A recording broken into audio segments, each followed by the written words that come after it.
नमस्कार। आज हम लोग अर्थशास्त्र शुरू करने वाले हैं। सबसे पहले हम जानते हैं अर्थशास्त्र क्या है। अर्थ मीन्स होता है रुपया या पैसा। अर्थ मीन्स रुपया या पैसा। रुपया या पैसे के अध्ययन को अर्थशास्त्र कहा जाता है। जैसा कि हम सब जानते हैं, मानव की आवश्यकताएं अनंत है। मानव की आवश्यकताएं अनंत है, लेकिन उसको पूर्ति करने के संसाधन सीमित है।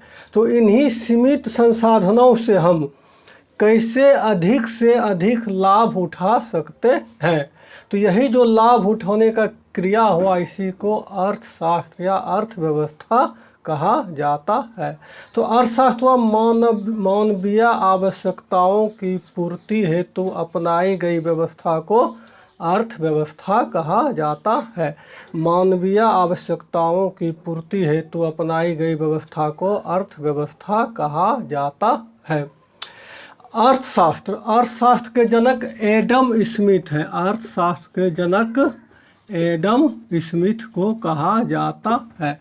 अर्थशास्त्र का जनक एडम स्मिथ है। इसने 1776 ईस्वी में किताब लिखा वेल्थ ऑफ नेशंस। परीक्षा में एक क्वेश्चन देता है, वेल्थ ऑफ नेशंस के लेखक कौन है? Adam Smith. Wealth of Nations के लेखक एडम स्मिथ, जिसने 1776 ईस्वी में क्या लिखा? Wealth of Nations. इसने क्या क्या कहा? अर्थशास्त्र धन का विज्ञान है। एडम स्मिथ ने क्या परिभाषा दिया? अर्थशास्त्र धन का विज्ञान है। अर्थशास्त्र धन का विज्ञान है। धन का विज्ञान एडम स्मिथ। इसने लिखा वेल्थ ऑफ नेशंस। फिर है मार्शल ने परिभाषा दिया कि अर्थशास्त्र लोक कल्याणकारी विज्ञान है। अर्थशास्त्र लोक कल्याण का विज्ञान है। लोक कल्याण का विज्ञान, लोक कल्याण का विज्ञान मार्शल ने दिया। मार्शल ने एक पुस्तक लिखा प्रिंसिपल ऑफ इकोनॉमिक्स, अर्थात अर्थशास्त्र के सिद्धांत। अर्थशास्त्र के सिद्धांत प्रिंसिपल ऑफ इकोनॉमिक्स में मार्शल ने इसको क्या कहा? लोक कल्याण का अर्थशास्त्र कहा। लोक कल्याण का अर्थशास्त्र मार्शल ने कहा। फिर आया रॉबिन्स ने दुर्लभता का सिद्धांत कहा। इसको दुर्लभता का सिद्धांत रॉबिन्स ने दुर्लभता का सिद्धांत कहा। इसको अर्थशास्त्र क्या है? दुर्लभता का अध्ययन। जैसा कि हम सब जानते हैं, मानव की आवश्यकताएं अनंत है, लेकिन संसाधन क्या है? सीमित है। उसी सीमित संसाधन से हम अपनी आवश्यकताओं की पूर्ति करते हैं। तो इसको क्या हुआ? रॉबिन्स ने कहा दुर्लभता का सिद्धांत। फिर आया सैमुअल्सन ने क्या कहा? विकास का अर्थशास्त्र। अर्थशास्त्र को क्या कहा? विकास। अर्थशास्त्र में क्या होता है? जैसे जैसे समय बढ़ते जाता है, विकास भी होते जाता है। सैमुअल्सन ने कहा विकास का अर्थशास्त्र। तो इस तरह से हम क्या देखते हैं? अर्थशास्त्र क्या हुआ? मानवीय आवश्यकताओं की पूर्ति हेतु अपनाई गई व्यवस्था को अर्थव्यवस्था कहते हैं। अर्थशास्त्र के जनक एडम स्मिथ को कहा जाता है, जिसने 1776 ईस्वी में वेल्थ ऑफ नेशंस नामक बुक लिखा, जिसमें उसने अर्थशास्त्र को धन का विज्ञान या धन का विज्ञान कहा। फिर आया कौन? धन का विज्ञान एडम स्मिथ। फिर है मार्शल ने प्रिंसिपल ऑफ इकोनॉमिक्स अर्थात इकोनॉमिक्स के सिद्धांत में लोक कल्याण का विज्ञान कहा। अर्थशास्त्र को लोक कल्याण का विज्ञान कहा। मानव व्यवहार का अध्ययन हुआ या लोक कल्याणकारी विज्ञान किसने कहा? मार्शल ने कहा। फिर आया कौन? रॉबिन्स ने क्या कहा? दुर्लभता का विज्ञान माना। अर्थशास्त्र को दुर्लभता का विज्ञान माना। अर्थात क्या हुआ? संसाधन सीमित हैं और आवश्यकताएं अनंत है उसी में अपनी जो जरूरी वाला चीज़ है उसको पहले करेंगे, फिर जो कम जरूरी वाला है उसको बाद में करेंगे। फिर सैमुअल्सन आया। सैमुअल्सन ने क्या कहा? विकास का सिद्धांत। विकास का विज्ञान किसने कहा? सैमुअल्सन ने विकास का विज्ञान कहा। ये मुख्य परिभाषा हो गया। अब आगे चलते हैं। अर्थशास्त्र को उद्देश्य, आर्थिक क्रिया के उद्देश्य के आधार पर अर्थशास्त्र को दो भागों में बांटा गया है।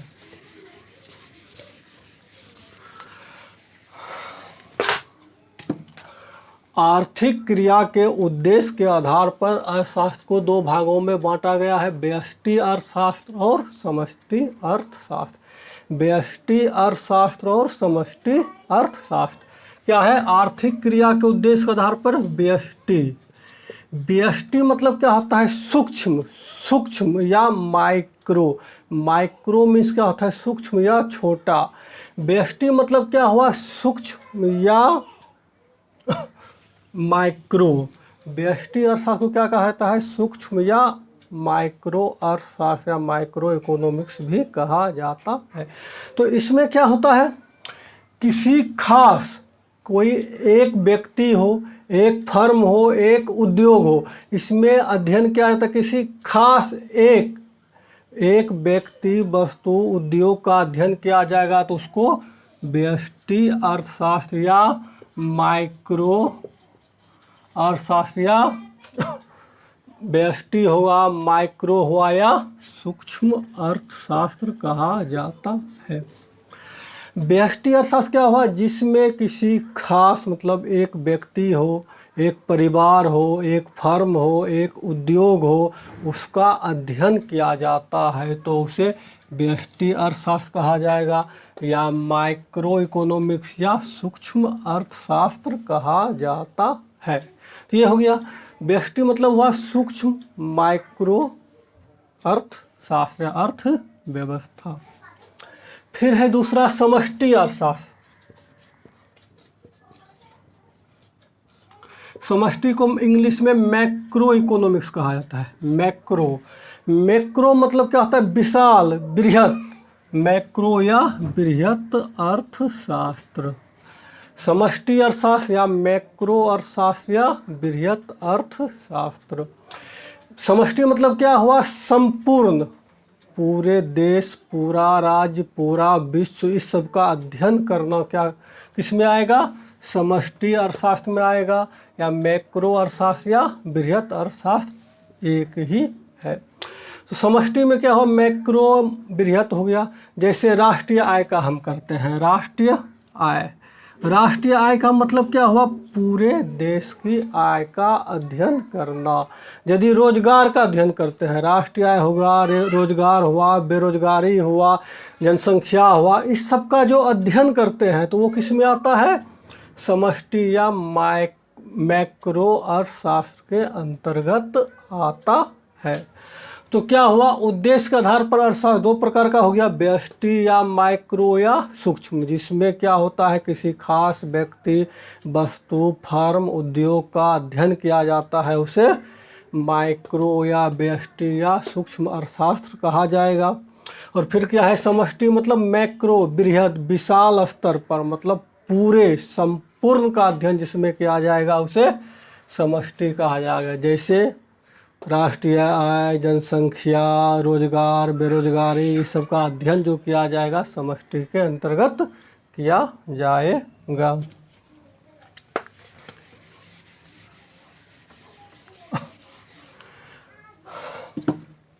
फिर है आर्थिक प्रणाली के नियंत्रण के आधार पर अर्थशास्त्र को तीन भागों में बांटा गया है। आर्थिक प्रणाली पर क्या है?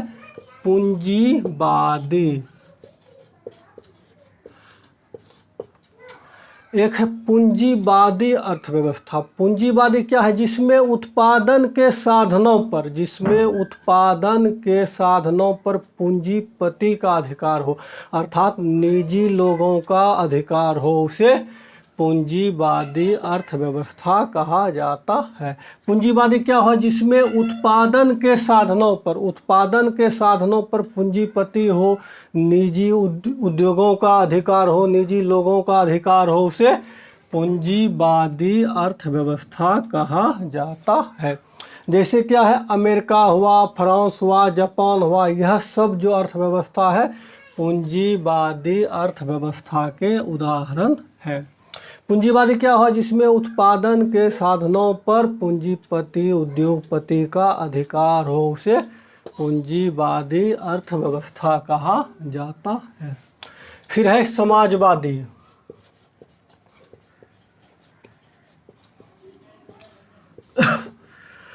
जिसमें उत्पादन के साधनों पर सरकार का नियंत्रण हो, सरकार का अधिकार हो, उसे समाजवादी अर्थव्यवस्था कहा जाता है। जिसमें क्या हो? उत्पादन के साधनों पर सरकार का नियंत्रण हो, उसे समाजवादी अर्थव्यवस्था कहा जाता है। जैसे मान लीजिए रेलवे है, अब रेलवे किसके अंदर में है? सरकार के अंदर में है। तो इसी तरह क्या हुआ? सभी साधन जिस पे किसका अधिकार हो? सरकार का हो, राज्य का हो, उसे समाजवादी अर्थव्यवस्था कहा जाता है। जैसे पहले क्या था? पूर्व सोवियत संघ था, चाइना गणराज्य था, ये सब क्या था? समाजवादी अर्थव्यवस्था का उदाहरण। फिर है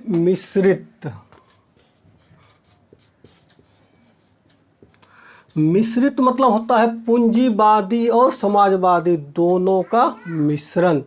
ऐसा अर्थव्यवस्था जिसमें कुछ साधनों पर पूंजीपतियों का अधिकार हो और कुछ साधनों पर सरकार का नियंत्रण हो, उसे मिश्रित अर्थव्यवस्था कहा जाता है। मिश्रित अर्थव्यवस्था क्या हुआ? जिसमें कुछ साधनों पर सरकार का नियंत्रण हो और कुछ साधनों पर पूंजीपति या निजी व्यक्तियों का नियंत्रण हो, उसे मिश्रित अर्थव्यवस्था कहा जाता है। जैसे भारत है, परीक्षा में देता है कि भारत कौन सा अर्थव्यवस्था है? तो मिश्रित अर्थव्यवस्था का उदाहरण हो गया भारत। मिश्रित अर्थव्यवस्था का उदाहरण हुआ भारत। तो भारत में क्या है? जैसे बहुत सारा फैक्ट्री है, तो जिसमें क्या है? पूंजीपतियों का अधिकार है, और रेलवे हुआ, परमाणु हुआ, उद्योग खनन हुआ, ये सब पे किसका अधिकार है? सरकार का। तो इस तरह से क्या होता है? जिसमें उत्पादन के साधन पर क्या हो? कुछ पर पूंजीपति का रहे और कुछ पर सरकार का रहे, तो उसे मिश्रित अर्थव्यवस्था कहा जाता है। भारत किसका उदाहरण है? मिश्रित अर्थव्यवस्था का उदाहरण है।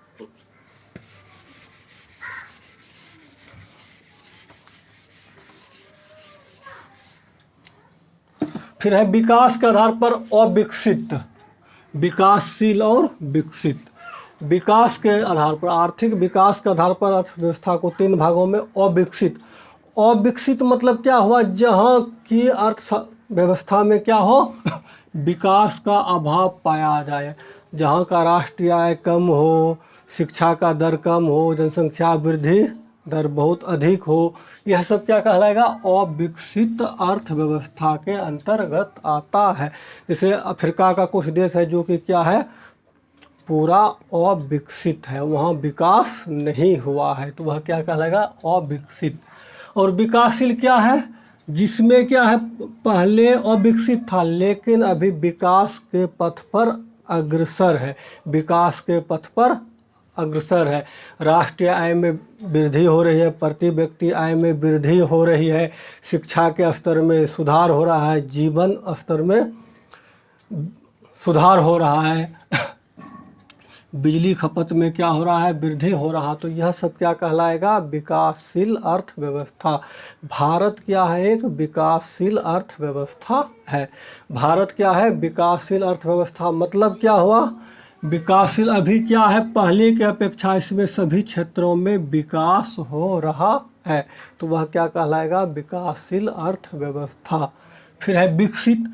क्या है? विकसित मतलब जो कि विकास कर गया है, जो विकास कर गया है उसे विकसित अर्थव्यवस्था कहा जाता है। जैसे अमेरिका, जापान, फ्रांस, इंग्लैंड, इस सब में क्या है? विकसित। विकसित का मतलब क्या होता है? सभी क्षेत्रों में विकास कर लिया है, हाई रेशियो हो गया है उसका, तो उसको विकसित अर्थव्यवस्था कहा जाता है। विकसित में क्या हुआ? शिक्षा का स्तर ऊंचा होगा, लोगों के रहने का स्तर ऊंचा होगा, जनसंख्या वृद्धि दर कम होगा, प्रति व्यक्ति आय एवं राष्ट्रीय आय बहुत अधिक हो, वह सब क्या कहलाएगा? विकसित अर्थव्यवस्था कहलाता है। तो इसमें क्या हुआ? अमेरिका, फ्रांस, जापान, इंग्लैंड, ये सब क्या है? विकसित अर्थव्यवस्था का उदाहरण है। फिर है वैश्विक संबंध के आधार पर, एक होता है खुली अर्थव्यवस्था और एक होता है बंद। खुली मतलब क्या हुआ? जहाँ की एक देश से दूसरे देश में आयात और निर्यात। आयात मतलब खरीदना, निर्यात मतलब दूसरे देश को बेचना। क्या हो? वैसा अर्थव्यवस्था जहाँ क्या हो? आयात और निर्यात खुली रूप से हो, उसे खुली अर्थव्यवस्था कहा जाता है। और बंद में क्या हो गया? जहाँ क्या होता है? किसी दूसरे देश से आयात निर्यात नहीं हो, अपने देश के अंदर ही व्यापार हो, उसे बंद अर्थव्यवस्था कहा जाता है। तो ये हुआ खुली। वर्तमान में लगभग सभी देश क्या है? खुली अर्थव्यवस्था का ही उदाहरण है। बंद तो अब कोई रहा नहीं। तो अभी हम क्या पढ़े? अर्थशास्त्र क्या है? मानवीय आवश्यकताओं की पूर्ति हेतु अपनाई गई व्यवस्था को अर्थव्यवस्था कहा जाता है। अर्थव्यवस्था का या अर्थशास्त्र का जनक एडम स्मिथ को कहा जाता है, जिसने 1776 ईस्वी में वेल्थ ऑफ नेशंस नामक बुक लिखा, जिसमें उसने अर्थशास्त्र को धन का विज्ञान माना। फिर आप मार्शल ने क्या परिभाषा दिया? मार्शल ने परिभाषा दिया कि अर्थशास्त्र लोक कल्याण का विज्ञान है, लोक व्यवहार या लोक कल्याण का विज्ञान है। जिसमें कौन सा बुक था? Principle of economics. फिर आया रॉबिन्स ने कहा दुर्लभता का विज्ञान है। फिर सैमुअल्सन ने कहा विकास का विज्ञान है। अर्थशास्त्र को विकास का विज्ञान कहा। अर्थशास्त्र क्या है? उद्देश्य के आधार पर व्यष्टि और समष्टि दो भागों में बांटा गया है। व्यष्टि मतलब क्या होता है? एक, सूक्ष्म। व्यष्टि मतलब क्या होता है? एक या सूक्ष्म या माइक्रो, जिसमें एक व्यक्ति फर्म का अध्ययन किया जाता है, उसे व्यष्टि कहा जाता है। समष्टि में क्या होता है? समस्त, मैक्रो या बृहत, पूरा देश का अध्ययन किया जाए, राष्ट्रीय आय, रोजगार हुआ, इस सब का अध्ययन किया जाएगा, उसको समष्टि अर्थशास्त्र कहा जाएगा।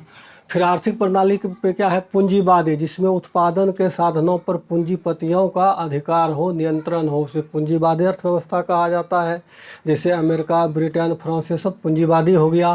फिर समाजवादी है, जिसमें उत्पादन के साधनों पर सरकार का अधिकार हो, उत्पादन के साधनों पर सरकार का नियंत्रण हो, अधिकार हो, उसे समाजवादी अर्थव्यवस्था कहा जाता है। मिश्रित मतलब होता है पूंजीवादी और समाजवादी दोनों का मिला हुआ रूप, जिसमें पूंजीवादी और समाजवादी दोनों है। अर्थात क्या हुआ? कुछ साधनों पर सरकार का अधिकार हो, कुछ पर पूंजीपतियों का अधिकार हो, तो उसे मिश्रित अर्थव्यवस्था कहा जाता है। जैसे भारत इसका उदाहरण है। जैसे रेलवे हुआ, इस पर सरकार का नियंत्रण है। फिर वह रिलायंस हुआ, एयरटेल हुआ, इस पर प्राइवेट आदमी का नियंत्रण है। फिर वह विकास के आधार पर अविकसित, विकासशील और विकसित अर्थव्यवस्था। अविकसित जिसमें विकास नहीं हुआ है, विकासशील हो गया जिसमें कि विकास पहले अविकसित था लेकिन सभी क्षेत्रों में धीरे धीरे विकास कर रहा है। जैसे भारत है, अभी सभी क्षेत्रों में विकास कर रहा है, तो यह विकासशील अर्थव्यवस्था है। विकसित हुआ जो कि विकास कर गया है, जैसे अमेरिका, फ्रांस, ये सब हो गया विकसित। फिर है वैश्विक संबंध, मतलब पूरे दुनिया के साथ संबंध के आधार पर दो है। एक होता है खुली अर्थव्यवस्था, दूसरा बंद अर्थव्यवस्था। खुली अर्थव्यवस्था के अंतर्गत क्या होता है?